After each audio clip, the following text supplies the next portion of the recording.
Salut, salut, je vous salue dans le nom de Jésus, que la paix de Dieu soit sur vous. On n'est pas élève ou étudiant d'impact, on le devient. Et si tu ne deviens pas un élève ou un étudiant d'impact dans le monde, tu seras un élève ou un étudiant impacté par le monde. Alors, quel est le but de mes études? Pourquoi est-ce que j'étudie? Dans la littérature, on parle généralement de deux types de motivation. La motivation intrinsèque ou interne et la motivation extrinsèque. Les élèves qui bénéficient de la motivation extrinsèque sont généralement ceux-là qui étudient pour avoir de bonnes notes, passer en classe supérieure et parfois pour satisfaire même les parents. On va avoir de bonnes notes pour que les parents soient contents, qu'ils nous félicitent, qu'ils nous encouragent, qu'ils nous honorent, qu'ils nous distinguent. Les élèves et étudiants avec la motivation intrinsèque sont ceux-là qui sont mieux aguerris et qui savent pourquoi ils vont à l'école, pourquoi ils étudient. Ils ont des objectifs en fait à atteindre pendant qu'ils étudient. Certains pensent que les élèves qui sont motivés par la motivation intrinsèque ont de meilleurs résultats que ceux qui ont la motivation extrinsèque comme base de leur étude. Mais personnellement, je pense que les deux types de motivation doivent être conciliés pour bâtir un étudiant ou un élève d'impact. Mais de plus en plus, je peux remarquer et observer que les élèves et les étudiants sont démotivés.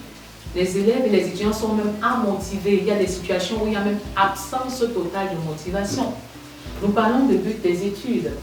En fait, si vous voulez vraiment réfléchir au but de vos études, vous devez définir vos principes directeurs.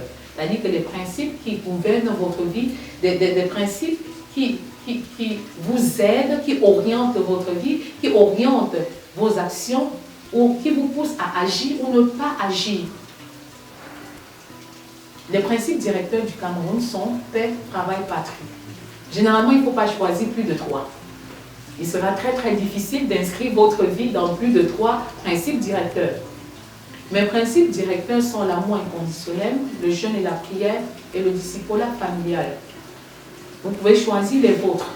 La loyauté, l'intégrité, la sincérité, la bonne citoyenneté, etc., etc. Mais ne choisissez pas plus de 3 principes directeurs lorsque vous réfléchissez au but de vos études. Alors, pensez au but des études consiste à répondre à la question « Pourquoi suis-je sur la terre ?» Pourquoi? Parce qu'il faut inscrire le but de vos études dans le but de votre vie. La vie est un grand projet et vos études sont un petit projet qu'il faut inscrire dans le grand projet qu'est votre vie. Tout doit partir de là. Pendant que vous travaillez à développer l'excellence sur le plan scolaire et académique, il est bien que toute votre vie concourt à bâtir une excellence totale et holistique. En fait, Dieu, dans son omniscience, voudrait bien que les étudiants, les élèves, réalisent 5 buts objectifs. Et si vous travaillez à réaliser ces 5 buts objectifs, vous n'aurez pas un problème d'insertion socio-professionnelle. Parce qu'étant dans une communion parfaite avec Dieu le Père, Dieu le Fils, Dieu le Saint-Esprit, dans le comité scientifique divin, il vous révélera naturellement ce que vous devez faire, comment vous devez le faire, et vous donner même l'équipement adéquat. Étant le Créateur, il a prévu un espace pour tout le monde au soleil. Dans le plan parfait de Dieu, chaque étudiant a droit à une formation, à un équipement, à un travail. C'est la moindre des choses. Ce fut le cas pour Adam, qui était dans le jardin d'Éden. Pour le garder et pour le cultiver. Donc l'appartenance à ce comité vous garantit une sécurité certaine. Et non pas une certaine sécurité. Et non pas une sécurité relative. Et vous sortez de l'angoisse existentielle, de la peur de l'avenir, de la peur du devenir.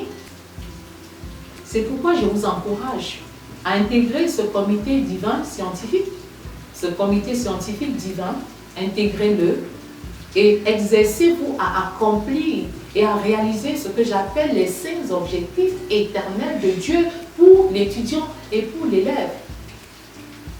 5 objectifs éternels. Je n'ai pas parlé des objectifs à court, à moyen ou à long terme. Je parle des objectifs à vie. Peut-être c'est la première fois que vous entendez une chose pareille, parce que généralement, on parle des objectifs pour un temps. Vous pouvez avoir pour objectif d'avoir 16 de moyenne, d'avoir 17 de moyenne dans une classe bien précise, à un niveau bien précis. Mais les objectifs dont je parle sont des objectifs à vie. Les objectifs qu'il faut expérimenter toute votre vie durant. Si vous voulez être la bonne personne au bon endroit en train de faire la bonne chose, si vous voulez être ou devenir un élève ou un étudiant d'impact qui transforme son temps, qui apporte des transformations, des modifications, des innovations en sa saison, en sa génération et qui impacte les générations à venir. Il est question d'être un adorateur. Parce que Dieu veut et il recherche les adorateurs en esprit et en vérité. Avec Jean 4, les versets 23 à 24. Il est question aussi d'être un pacificateur, vivre en harmonie et en paix avec les camarades de classe, avec les collègues de service plus tard, avec son époux, son épouse, rechercher la paix, avec tous, la sanctification sans laquelle nul ne verra le Seigneur, avec Hébreux 12, 14. Il s'agit d'être un imitateur du caractère de Christ. Je vous ai dit tout à l'heure que Jésus-Christ est un pédagogue hors pair, un pédagogue par excellence, un pédagogue qui a divisé le temps par deux, avant lui et après lui. Il est question d'imiter son caractère, d'être humble comme il était humble, d'être obéissant comme il était obéissant, de prier comme il a prié, d'enseigner comme il a enseigné, de prêcher comme il a prêché, de former comme il a formé,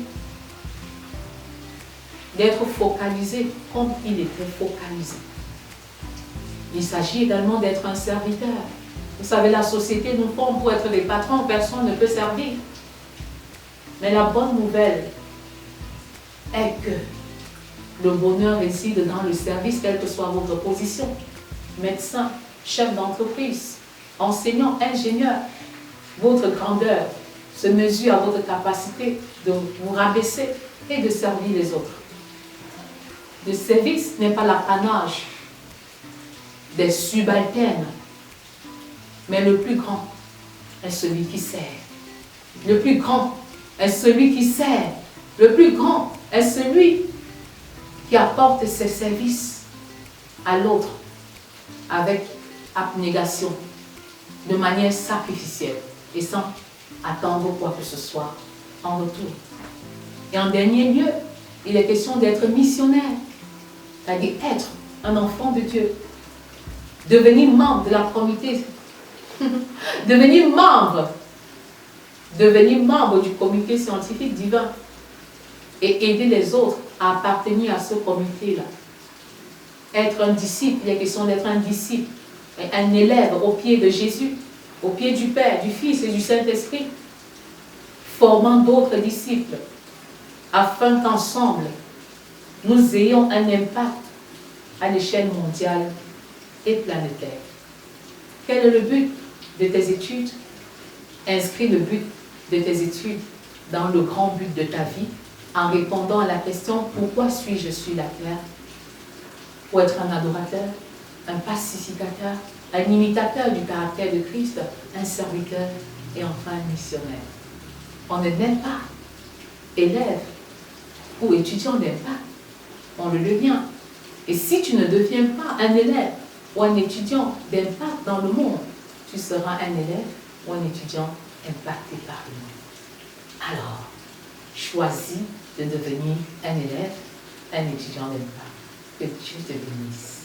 Si vous avez aimé cette vidéo, alors abonnez-vous, activez la cloche de notification, laissez un commentaire, partagez pour restaurer une vie, une famille dans le but d'impacter une nation, le monde entier. Soyez bénis.